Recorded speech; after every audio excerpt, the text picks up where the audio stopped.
Arkadaşlar merhaba. Bugünkü aracımız yine Mercedes. 2018 model. Kilometresi biraz yüksek. Takside kullanılmış. Neyi var bunun? Zincirini değişeceğiz. Uzaklardan geldi. Nasıl söküyoruz? Yine önünü söktük. Tamponunu, ön panelini. Radyatörünü alacağız. Böyle önden çekip çıkaracağız. Ondan sonra da göstereceğiz size. Nasıl yapıyoruz? Birkaç tane İngilizce videomuz var ama bunu Türkçe yapacağız inşallah. Çünkü Türkçe bu motordan hiç video görmedim. Yapan var mı dersen Türkiye'de var. Tanıyorum da. Yani bu motorlardan yapan var. Bu 2 litre. Mercedes'in orijinal motoru. Biliyorsunuz E-klaslarda 2016'nın sonunda başlıyor bu motorlar. Zaten dizel Mercedes motorları 2 litrenin altındaysa Mercedes'in motoru değildir. Renault ya da Nissan mı oluyor? Yani 2 litre ve yukarısı Mercedes'in kendi orijinal motoru oluyor.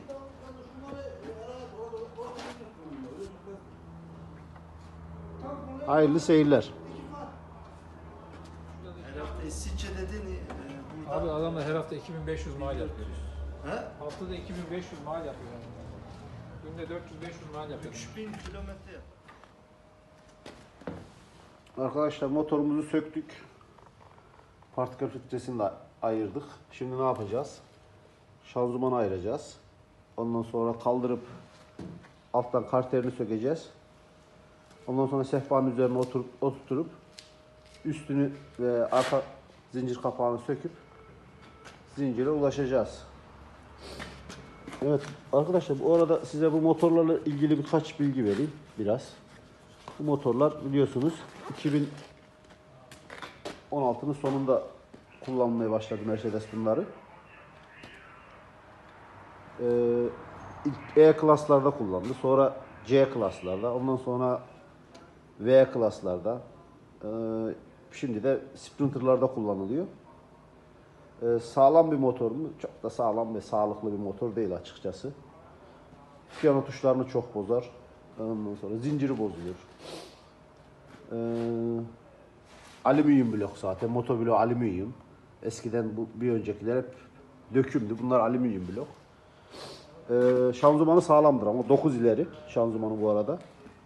Çift EGR'li. Bu düşük basınçlı. Bu da yüksek basınçlı. Evet, şimdi bak, söküyoruz. Gördüğünüz gibi şanzımanı söktük. Alt karteri söküyoruz. Ama mesela bu arabanın daha önceden bir işlem gördüğünü, bu motorun anlayabiliyoruz. Nereden anlıyoruz? Gördüğünüz gibi buraya normalde fabrika ilaç koymaz. Şu arada silindir kapak contası var. Adam sıva yapar gibi sıvamış. Turbo da yeni. Aracın turbosunu da yeni değiştirmişler. Bir de burada yağ kanalı var. Bakın arkadaşlar, bu yağ kanalı buradan çıkıyor. Turbonun yağlaması buradan.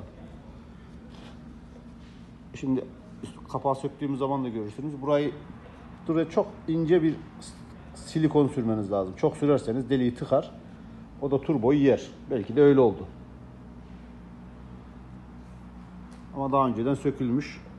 Büyük ihtimalle zincir falan değişti ama neyi eksik yaptılar, neyi yanlış yaptılar, niye ses yapıyor, açınca göreceğiz. Evet arkadaşlar, ön tarafını söktük. Üst kapağını daha doğrusu. Zincir yeniye benziyor. Ben de çok merak etmeye başladım. Acaba ne çıkacak içinden? Unutmayalım, bu ters diş arkadaşlar. Bu emme tarafı ters diş. Bu normal. Bu sola sökülüyor, bu sağa sökülüyor. Egzoz. Eksantrikler, egzoz sola, emme sağa. Aklımızda bulunsun. Bir de avere dişli var burada. Bir de dizel pompasını arkadaşlar, bazen adamlar bunu soruyor. Üzerinde değişebiliyor musun? Yani üzerinde değişmek çok zor.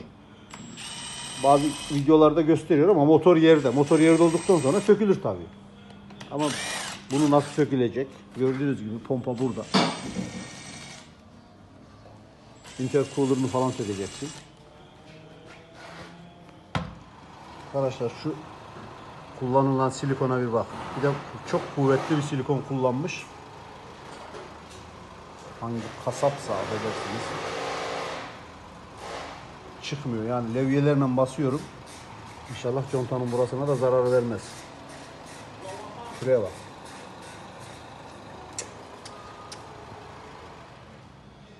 Arkadaşlar zincirleri söktük. Vallahi bu araca ne yapmışlar anlamadım. Sökülmüş. Ama mesela plastikler eski. Burada gördüğünüz gibi kırık. Bunu değişmemişler. Galiba zinciri değişmişler. What do you give engine support at the bottom?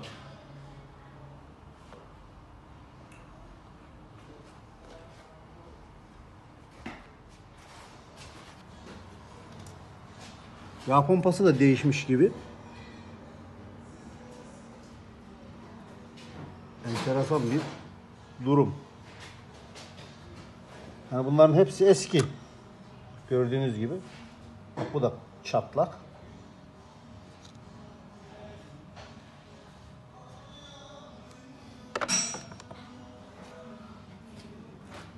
Ha bak bir de bunu göstereyim arkadaşlar. Burayı gördünüz mü? Bu turbonun yağ kanalı buradan gidiyor. Hem zinciri yağlama yeri. Buraya çok fazla silikon koymayın. Çok az.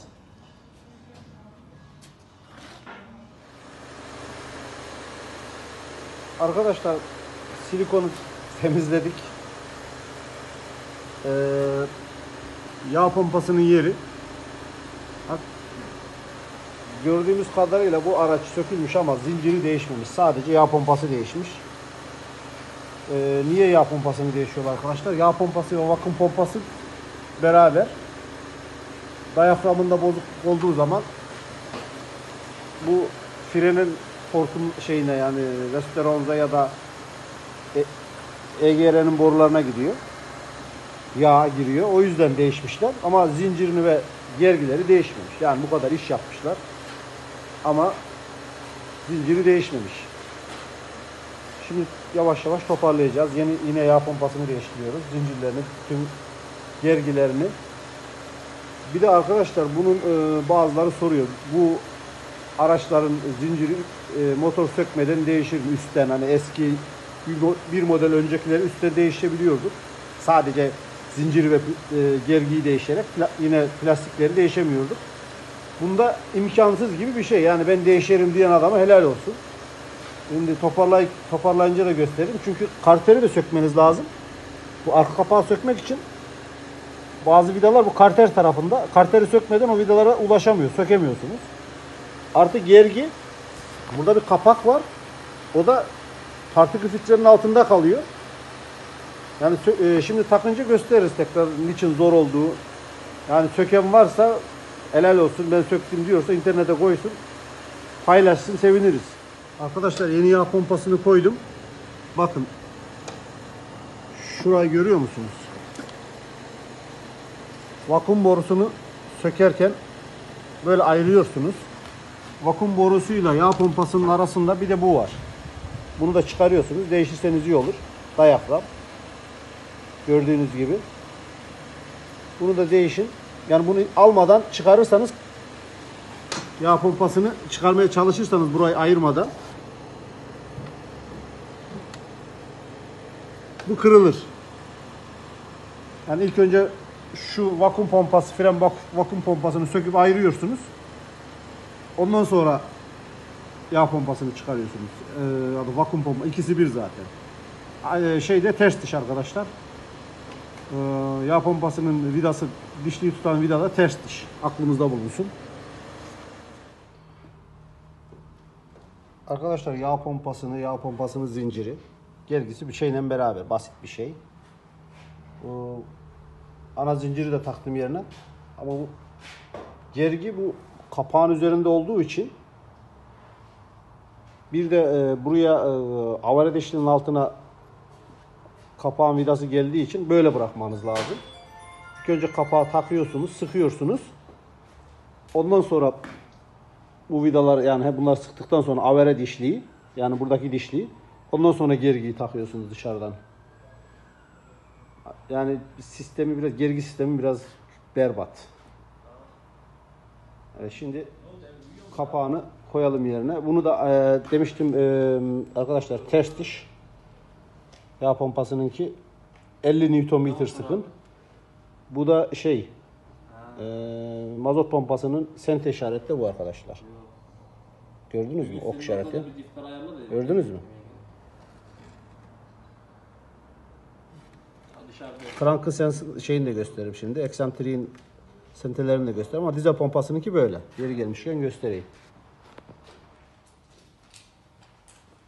Zincir kapağını taktık, sıktık.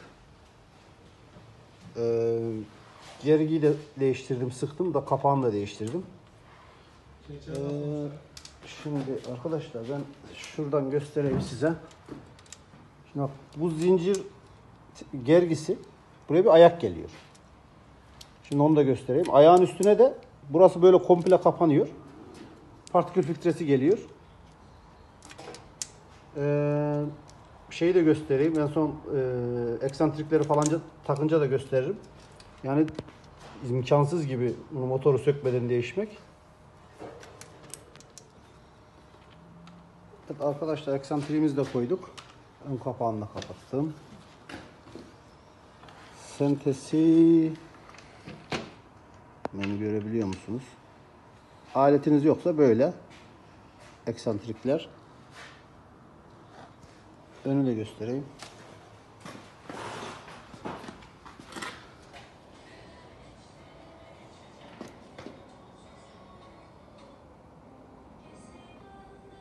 Bu tarafa geliyor biraz.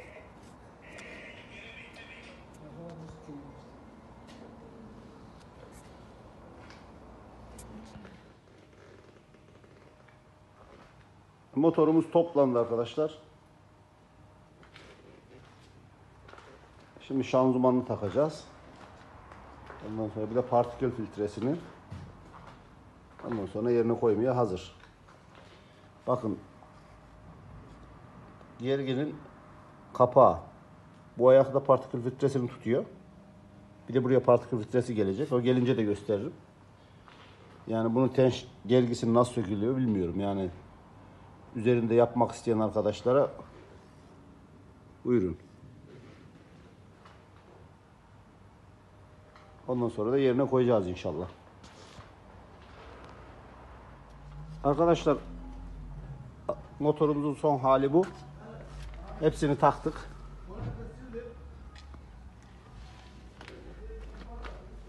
Gergiyi bir kere daha göstereyim. Görünmüyor bile. Burada.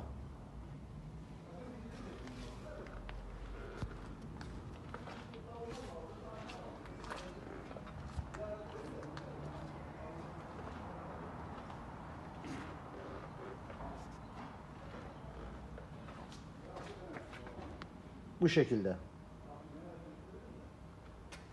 Yalnız bu motor kulağını da göstereyim. Bir vidayı böyle üzerine bırakırsanız sizin için iyi olur. Yani buradan takmaz zor oluyor. Yani burada koruyucu var.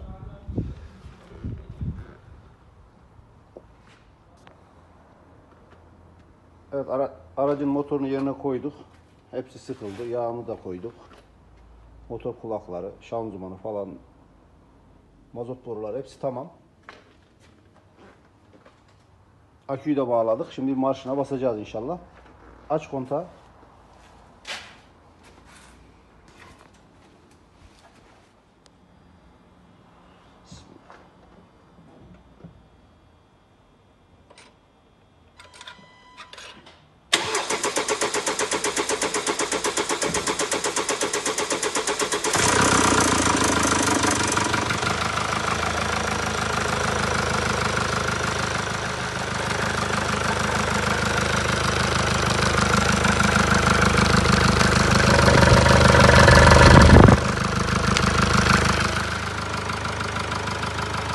Evet, çalıştırmıştık bir 20-30 saniye çalıştırdık.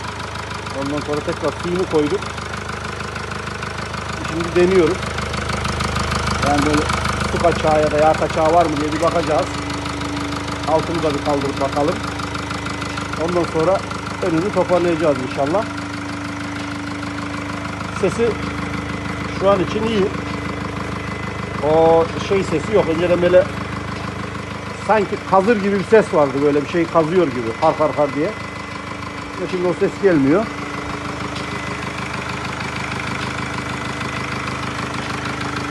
Önceden buradan su kaçağı da vardı arkadaşlar. Şu borudan, termostattan, onu da hallettik.